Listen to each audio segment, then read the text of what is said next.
ایسے نوجوان جو جریان کے مسائل میں مبتلا ہوں وہ فرصت کے اوقات میں کھیل کود، سیر و تفریح میں حصہ لیں۔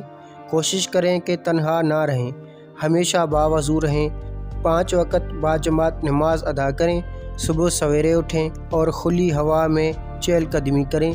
گرم اشیاء مثلاً گوشت، انڈے، مچھلی، زیادہ چٹپٹی اشیاء، چائے، کولا، مشروبات، زیادہ چکنائی اور تیز مسالہ جات سے مکمل پرہیز کریں۔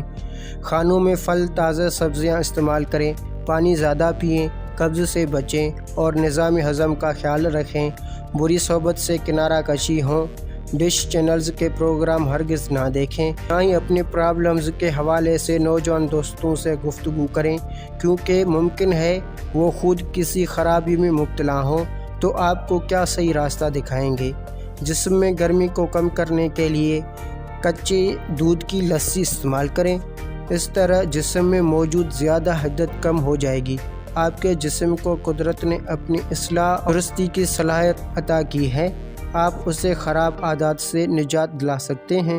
اپنے دماغ کو مثبت خیالات کا مرکز بنائیں۔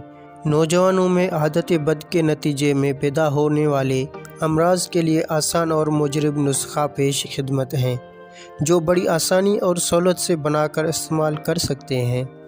برگد کے درخت کے 7 عدد نرم کونپلیں نچوڑ کر ان کا دودھ حاصل کریں اور انہیں خفیف سا جوش دیں، پھر ہم وزن سیب کا رس شامل کر کے نوش فرمائیں۔ کم از کم 3 ہفتہ استعمال کرنے سے جریان سے مکمل طور پر فائدہ ہو جائے گا۔